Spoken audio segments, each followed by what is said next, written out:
Welcome back guys. तो आज हमारी कहानी की शुरुआत होती है साल 2035 में। अब दुनिया ने बहुत ज्यादा तरक्की कर ली थी। एक कंपनी जिसका नाम बायोनिक है, वो इंसानों के लिए खास किस्म के मैकेनिकल पार्ट्स बनाती है जिन्हें उन लोगों के शरीर से जोड़ा जाता है जिनके हाथ या पैर ना हो। ये मशीन्स ऐसी होती हैं जो कि लोगों को आम इंसान से बहुत ज्यादा ताकतवर बना देती हैं। ऐसे लोगों को बायोनिक्स कहा जाता है। लेकिन यहाँ पर कुछ लोग ऐसे भी हैं जिन्हें बायोनिक लोग बिल्कुल ही पसंद नहीं, और ऐसे इंसानों को वो लोग खत्म करना चाहते हैं। इसके बाद हम एक आदमी को बैंक में जाते हुए देखते हैं। जब उसने अंदर जाने की कोशिश की तो अचानक से लाल अलार्म बजने लगा, और फिर उसने अपने सिक्योरिटी गार्ड्स को समझाया कि उसका एक हाथ टाइटेनियम का बना हुआ है। गार्ड्स उसकी ये बात सुन के उसे अंदर जाने देते हैं। अंदर वो एक खास कमरे में गया जहाँ पर उसके चेहरे और आंख की स्कैनिंग होते ही वहाँ पर पड़े सारे लॉकर खुल गए। लॉकर के अंदर उसे 3 और मशीनरी हाथ मिले। उनमें से एक हाथ के अंदर एक हथियार छुपा हुआ था। उसने अपना मैकेनिकल हाथ निकाल कर दूसरा हाथ जोड़ लिया, जिसके बाद उसने अचानक से बैंक के लोगों पर हमला कर दिया। फिर एक लॉकर तोड़कर उसमें से कुछ हीरे चुरा लिए। जल्द ही बैंक की सिक्योरिटी उसे रोकने के लिए वहाँ पर पहुँच गई, लेकिन उसका रोबोटिक हाथ बहुत ही तगड़ा था और उसने इस लड़ाई में सभी को ही मार दिया। हालांकि उसकी ये झपट में वो भी जख्मी हो गया और वो मौका देकर वहाँ से भागने की कोशिश भी करता है। पकड़े जाने के डर से वो वहाँ पर एक खड़ी हुई लड़की को बंदी बना लेता है और उसे मारने की धमकी देकर वो आखिरकार बैंक से फरार हो ही जाता है। बैंक से बचकर निकलने के बाद वो बाहर आके अपने भाई हेथोर से मिला। वो बहुत ही बुरी तरीके से घायल था। वो अपने भाई हेथोर को कहने लगा कि मैं आगे नहीं बढ़ सकता। उसका भाई समझ चुका था कि वो अब कुछ ही देर का मेहमान है। उसने चुराए हुए हीरे हेथोर को दिए और जल्दी से वहाँ से निकल जाने को कहा। पुलिस बहुत ही करीब पहुँच रही थी, इसलिए हेथोर को वहाँ से जल्दी से भागना पड़ा। मजबूरी में वो अपने भाई की लाश वहीं पर ही छोड़ देता है। इसी बीच पुलिस उसी जगह पर पहुंची जहां पर उस आदमी की लाश पड़ी हुई थी। पता चला कि वो एक एटालांटा नाम का बॉक्सर था। जब बायोनिक कंपनी की शुरुआत हुई तो उसका कैरियर पूरी तरीके से बर्बाद हो गया। अब एक महंगा और बायोनिक हाथ पाने के लिए उसने झूठा एक्सपेरिमेंट रचा ताकि उसका दायां हाथ हटाकर एक रोबोटिक हाथ लगा दिया जाए, लेकिन वो पकड़ा गया और सरकार ने उसकी ये डिमांड डिसमिस कर दी। दरअसल बायोनिक हाथ पैर चलाने के लिए NIM नाम की एक खास चिप की जरूरत होती है जिसे इंसान के शरीर में लगाना पड़ता है। एटालांटा ने एक मरे हुए अपाहिज खिलाड़ी के शरीर से वो NIM चिप निकाल ली और अब वही चिप एटालांटा के सर में थी। वहीं दूसरी ओर एटालांटा का भाई हेथोर एक बॉक्सिंग एकेडमी में पहुंचता है। उसने अपने चुराए हुए हीरे अपने दोस्तों को दे दिए, जिसके बाद एक बहुत ही तेज दिमाग वाला लड़का जिसका नाम गुस्तावो था वो वहाँ पर आया।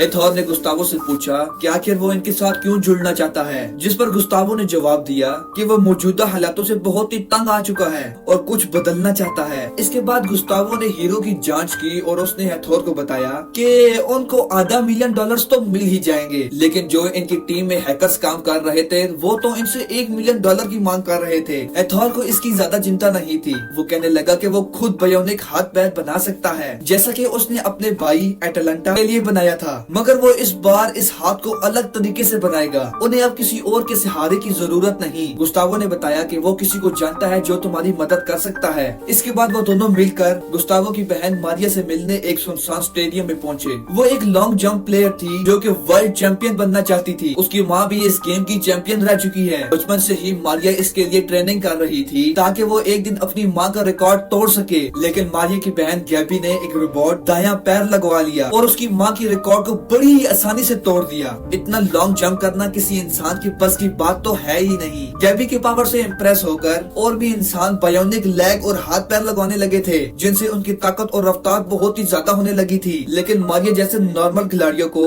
ज्यादा तवज्जो नहीं देते थे। खैर प्रेजेंट में अब गुस्तावो ने अपनी बहन मारिया को उनके प्लान के बारे में बताया, लेकिन मारिया कहने लगी कि वो उनसे बाद में बात करेगी। इसके बाद हम बायोनिक कंपनी को देखते हैं जिसे डारियो और रिकार्डो चलाते थे। असल में रिकार्डो गैबी और मारिया का बाप है। दुनिया भर में बायोनिक्स की डिमांड आसमान छू रही थी। पहले तो ये प्रोजेक्ट जंग में घायल फौजियों की मदद करने के लिए बनाया गया था, लेकिन दुनिया में इसका इस्तेमाल खेल कूद में भी हो रहा है। जल्द ही उनकी NIM चिप की अपडेट के बाद उनके बनाए हुए रोबोटिक हाथ और पैर की ताकत और रफ्तार 30% और बढ़ जाएगी। डारियो, रिकार्डो और वोंडा गैबी की मैनेजर है, वो सभी इसके बारे में चर्चा कर रहे थे। वो खुश है कि इस अपडेट के बाद गैबी और ज्यादा तेज और ताकतवर बन जाएगी। इससे वो नए नए रिकॉर्ड्स बनाएगी, जिससे उनके रोबोटिक हाथ और पैरों की डिमांड दुनिया में और ज्यादा बढ़ जाएगी। इस दौरान मारिया हैथोर से जाकर मिली, जो कि खिलाड़ियों को जूस बांट रहा था। मारिया के बातचीत के दौरान उसने अपने भाई की कहानी बताई। बायोनिक के आविष्कार से पहले उसका भाई बॉक्सिंग चैंपियन था, लेकिन अब बायोनिक के आने के बाद आम खिलाड़ियों के लिए सब कुछ बहुत ही मुश्किल हो गया। मुश्किल नहीं, नामुमकिन हो गया था। मारिया ने जवाब दिया। उसने बताया कि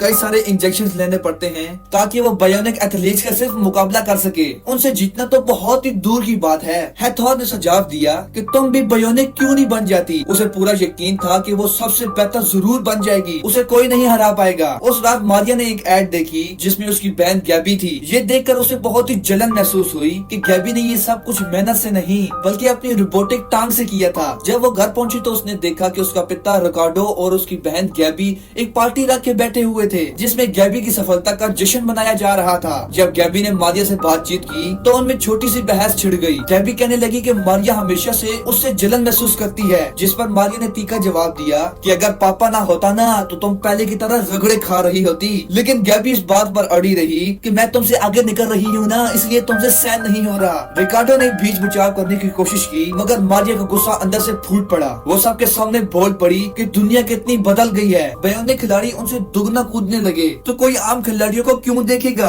पहले खिलाड़ी बहुत ही मेहनत से बनते थे, लेकिन अब तो नकली टांग से बन रहे हैं। ये कहकर मारिया गुस्से में पार्टी से निकल गई। ये देखकर सभी लोग हक्के बक्के रह गए। उस रात मारिया ने एक इटालियन गाना चलाया जो कि अक्सर उसकी माँ उसके लिए गाया करती थी। अब वो अपनी बाइक लेकर वहाँ से पूरी रफ्तार से निकल गई। अचानक उसका एक्सीडेंट हो गया, जिसके बाद उसे अस्पताल ले जाया गया। उसकी आंखों के सामने अंधेरा छाने लगा। वो होश में आई तो उसने देखा कि हैथोर उसके सामने खड़ा था और उसके परिवार के लोग उसके इर्द गिर्द मौजूद थे। उसे पता चला कि उसका दायां पैर काट दिया गया है तो वो बहुत ही फूट फूट कर रोने लगी। डॉक्टर ने उसे एक इंजेक्शन देकर जैसे तैसे काबू में लाया। इसी बीच हमें पुलिस वालों को दिखाया जाता है जो कि हैथोर और उनके लोगों की जान फीन कर रहे थे कि वो खिलाड़ियों को बायोनिक बनाने के लिए जानबूझकर उनके हाथ पैर काट रहे थे। जल्द ही मारिया को हैथोर का मैसेज मिला, जिस पर उसने पूछा था कि मेरा भेजा हुआ गिफ्ट मिला या नहीं। इस बीच मारिया थोड़ा सा लड़खड़ा गई, लेकिन गैबी ने उसे सहारा दिया और बिना डर के उसे चलने के लिए मोटिवेट किया। मारिया एक बार कोशिश करके गिर गई, लेकिन हिम्मत करके फिर से खड़ी हो गई। फिर गैबी ने उसे हैथोर का दिया हुआ गिफ्ट दिया, जिसके अंदर एक गुड़िया थी और उसकी बाएं टांग पर बायोनिक टांग लगी हुई थी। ये एक इशारा था कि हैथोर मारिया को बायोनिक टांग देने वाला है, जिसे देखकर वो बहुत ही खुश हो गई। जल्दी वो NIM चिप मारिया के ब्रेन में लग गई। डॉक्टर डारियो ने खुद उसका इलाज किया और सब कुछ एकदम बढ़िया हो गया। इसके बाद मारिया को एक नया मशीनी पाँव दिया गया। मारिया बहुत ही खुशी से झूमने लगी, क्योंकि अब वो सब कुछ दोबारा से करने वाली थी जो वो पहले करती थी, बल्कि अगर वो चाहे तो बेहतर भी कर सकती है। जल्दी उसने फुल स्पीड में भाग के दूर तक जंप लगा दी। वो अचानक जमीन पर गिर पड़ी, जिसके बाद डॉक्टर डारिया ने उसे समझाया कि उसकी एनर्जी लेवल्स अभी बहुत ही कम है और अब कभी भी उसका लेवल 0 आया तो वो कोमा में चली जाएगी। अपने आप को फुल चार्ज करने के लिए उसे कम से कम 12 घंटे सोना होगा। जल्दी हैथोर भी वहाँ पर आ गया और अब धीरे धीरे बीच बीच में उनकी नजदीकियां बढ़ने लगी। और फिर एक दिन हैथोर ने मारिया से कहा कि अब बदला लेने का समय आ चुका है। वो अपने भाई का बदला लेना चाहता है और उसने मारिया से कहा कि वो भी अपनी माँ और उनकी खिलाड़ियों का बदला ले, जिनकी मेहनत और लगन को बायोनिक खिलाड़ियों ने धूल चटा दी थी। मारिया राजी हो गई, लेकिन एक शर्त पर कि उसके भाई गुस्तावो को इन सब में नहीं घसीटा जाए। अब हमें अगले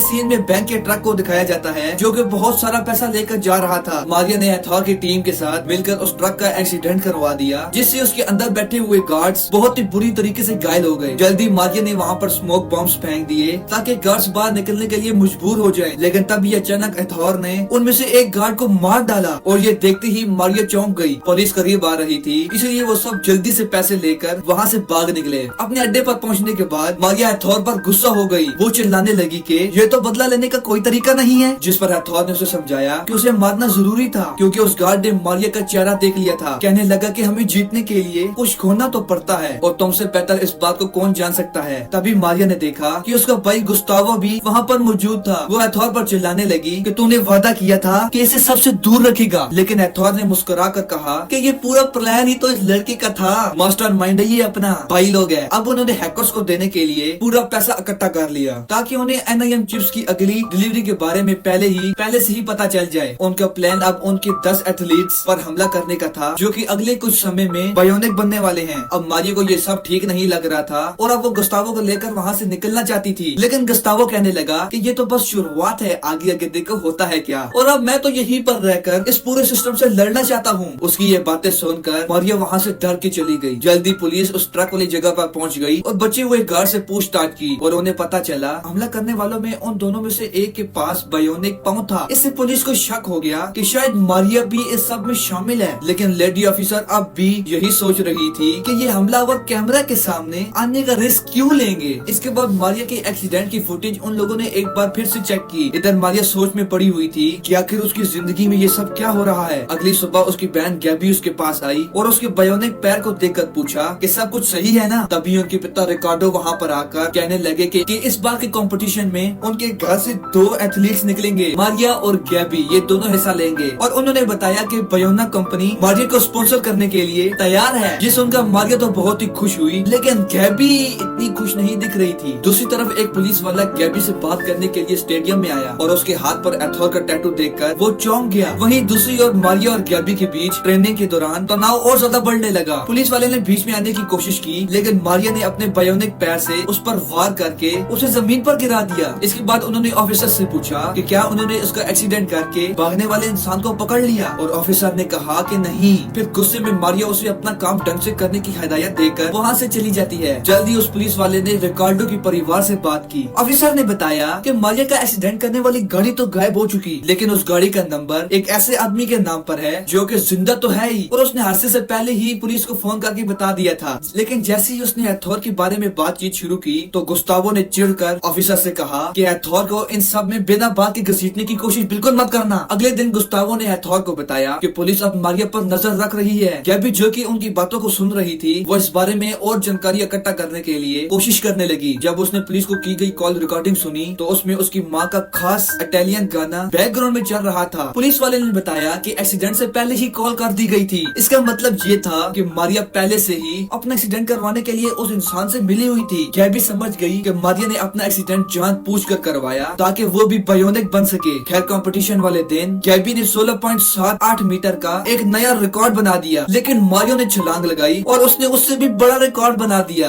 ये देखकर गैबी बहुत ही हैरान रह गई। दूसरे राउंड में भी वो दोनों अपने ही बनाए हुए रिकॉर्ड्स को तोड़ रहे थे, लेकिन मारिया अब भी गैबी से आगे थी। इसी बीच गुस्तावो हैकर से मिली हुई जानकारी को देख रहा था। डारियो ने नोटिस किया कि गैबी के दिमाग में गुस्सा और ज्यादा बढ़ रहा है। उसने गैबी को कूदने से मना भी किया, लेकिन वो नहीं मानी और वो मुंह के बल जा गिरी, जिसकी वजह से वो बहुत ही बुरी तरीके से घायल हो गई। मारिया कंपटीशन तो जीत गई, मगर हो सकता है कि गैबी अब कभी दोबारा कंपटीशन खेल ही ना पाए। इसके बाद मारिया गुस्से में अपने पिता रिकार्डो पर चिल्लाने लगी कि आपने इतना कंपटीशन क्यों डाल दिया हम दोनों में। हम बचपन से एक दूसरे का मुकाबला ही करती रही और अब देखो आज क्या हो गया। इस पर रिकार्डो ने कहा कि उसने जो भी किया अपने दोनों बेटियों की भविष्य के लिए किया। जब गैबी होश में आई तो मारिया उसके पास ही मौजूद थी। गैबी ने कहा कि वो सब जानती है कि मारिया ने जानबूझकर अपना एक्सीडेंट करवाया ताकि वो बायोनिक बन सके। वहीं दूसरी ओर हैथोर अब NIM डिलीवरी के बारे में जान गया था और उसने मारिया से कहा कि वो आखिरकार अब दुनिया को बदल ही डालेगा, लेकिन मारिया ने उसका साथ देने से इनकार कर दिया। हैथोर ने गुस्से में उसे याद दिलाया कि तुम मेरे एहसानों के नीचे ना दबी हुई है। उसी ने ही ये मारिया को बायोनिक पैर दिया है, जिसके दम पर उसने आज ये वर्ल्ड रिकॉर्ड बनाया है। ये सुनकर मारिया गुस्से में वहाँ से चली गई। अगले सीन में हम देखते हैं कि हैथोर के चाचा और गुस्तावो मारिया के जूस में कुछ मिला देते हैं, जिससे वो चल नहीं पा रही थी। हैथोर के चाचा ने फिर गैबी को किडनैप कर लिया और रिकार्डो को बहुत मारा। मारिया सब कुछ देख रही थी, लेकिन कुछ नहीं कर सकती थी। गुस्तावो हैथोर पर चिल्लाने लगा कि वो ये सब क्या कर रहा है, लेकिन हैथोर ने उसे शांत करके अपने ऊपर भरोसा रखने को कहा। फिर उसने मारिया को धमकी देते हुए कहा कि अगर वो अपने परिवार की सलामती चाहती है ना तो हमारा साथ दो, फिर चाहे कुछ भी हो जाए। इसके बाद हैथोर ने अपना प्लान बताया। मारिया को एक बिल्डिंग से एकदम सीधी जंप लगाकर बायोनिक बिल्डिंग में घुसना होगा। फिर उसे एक ब्रीफकेस चुराना है जिसमें वो खास चिप मौजूद है। मारिया पूरे प्लान के मुताबिक बायोनिक बिल्डिंग में घुस गई और बड़ी आसानी से सिक्योरिटी वालों को मारकर उसने वो सूटकेस हासिल कर लिया। लेकिन इसी बीच पुलिस वालों को इसकी खबर लग गई। डारिया को भी जल्दी पता चल गया कि इम्प्लांट्स चुरा लिए गए हैं। उसने पुलिस वालों के साथ CCTV कैमरा में मारिया को वो सूटकेस चुराते हुए देख लिया। पुलिस से बचते हुए मारिया को हैथोर की बाइक दिखाई दी। गुस्से में उसने अपनी गाड़ी से जबरदस्त टक्कर दे मारी हैथोर को, मगर जल्दी उसे पता चला कि वो हैथोर नहीं उसका भाई है, जो अब बुरी तरीके से घायल हो चुका था। जल्दी हैथोर अपनी गैंग के साथ वहाँ पर पहुँच जाता है। मारिया ने उस पर हमला करने की कोशिश की, मगर उन्होंने अपने पहले वार में ही उसे बेहोश कर दिया। होश आने पर मारिया को उसे अपने परिवार के साथ ही बांध दिया गया। हैथोर ने उन सब के सामने ही वो ब्रीफकेस अपने बॉस को दिया। मारिया को ये सब देखकर बहुत बड़ा धक्का लगा, क्योंकि वो मानती थी कि हैथोर सिस्टम को बदलना चाहता है, लेकिन वो तो ये सब सिर्फ पैसों के लिए कर रहा था। हैथोर और उसका बॉस काफी काफी खुश थे क्योंकि उन्होंने सोचा था कि सूटकेस के अंदर सिर्फ 10 ही चिप्स होंगी, लेकिन उस ब्रीफकेस में उससे कहीं ज्यादा चिप्स मिली। इससे तो वो बायोनिक की पूरी फौज खड़ी कर सकते हैं। वो खुशी मना ही रहे थे कि तभी मारिया ने अपने आप को आजाद कर लिया और टेबल पर जबरदस्त लात दे मारी, जिससे वो सारी चिप्स इधर उधर गिर गई। इसके बाद एथॉर की गैंग और मारिया के बीच में लड़ाई छिड़ गई, लेकिन मारिया अपनी बायोनिक टांग की मदद से उनके ऊपर खुली टूट पड़ी। उधर गैबी ने भी खुद को जैसे तैसे आजाद कर लिया था। बाकी सबको मारने के बाद अब मारिया हेथॉर को खत्म करने वाली थी, लेकिन उसने मौका देखकर धोखे से उसके ऊपर चाकू दे मारा। फिर उसने गैबी को भी मारने की कोशिश की, लेकिन इससे मारिया को बहुत ही ज्यादा गुस्सा आया और उसने उठकर हेथॉर को खत्म ही कर दिया। लेकिन तभी पुलिस भी वहाँ पर पहुँच गई। मारिया ने सरेंडर करने के बजाय भागना सही समझा और पुलिस से भागते हुए उसकी रोबोटिक टांग एक तारों के जाल में फंस गई। एक ऑफिसर ने उसको सरेंडर करने को कहा, लेकिन मारिया ने वहाँ से बचने के लिए अपने बायोनिक पैर को ही खोल दिया, जिससे वो सीधा नीचे जा गिरी। वो बहुत ही बुरी तरीके से जख्मी हो चुकी थी। उधर गैबी एक टांग पर चल के पास में खड़ी हुई एक कार में घुसी और अपनी बहन को पुलिस की चंगुल से बचाकर वहाँ से फरार हो गई। आज पहली बात दोनों बहनों ने एक दूसरे की मदद करके प्यार महसूस किया था। इधर डारियो को गुस्तावो बहुत ही बुरी हालत में मिला, लेकिन वो अभी भी जिंदा था। लगभग 6 महीने के बाद पुलिस अब भी उन दोनों भाइयों को ढूंढ रही थी। वो दोनों अब अनजान जगह पर 22 बच्चों के लिए स्कूल चला रही थी। डारियो ने वहाँ पर आकर उनके काम की तारीफ की और पूछा कि इन सब के लिए पैसे कहाँ से आए। इसके बाद हम दोनों बहनों को हेथॉर के बॉस से मिलते हुए देखते हैं। उन्होंने समझाया कि तुझे बायोनिक की फौज की जरूरत नहीं है, उसे सिक्योरिटी के लिए वो 3 ही काफी हैं। जिस पर बॉस ने पूछा कि 3 कौन? उसके ये कहते ही पूरी तरीके से बायोनिक बना हुआ गुस्तावो गाड़ी से बाहर आया और बॉस ने उसके पावर टेस्ट करने के लिए अपने गुंडों को उसके ऊपर हमला करने को कहा। लेकिन गुस्तावो ने बड़ी ही आसानी से पहले गुंडे को पीट कर उसकी आयरन रॉड से दूसरे गुंडे की चलाई गोली इस तरीके से हिट की कि वो बॉस की टोपी को उड़ाते हुए ले गई। बॉस उनकी काबिलियत देखकर इम्प्रेस हो गया और उन्होंने अपनी डील पक्की कर दी। उसी से मिलने वाले पैसों का इस्तेमाल अब वो तीनों भाई बहन अच्छे कामों के लिए करते हैं। वीडियो अच्छी लगी तो प्लीज लाइक एंड सब्सक्राइब जरूर करना। मिलते हैं ऐसे ही किसी मजेदार मूवी के साथ, तब तक के लिए बाय बाय।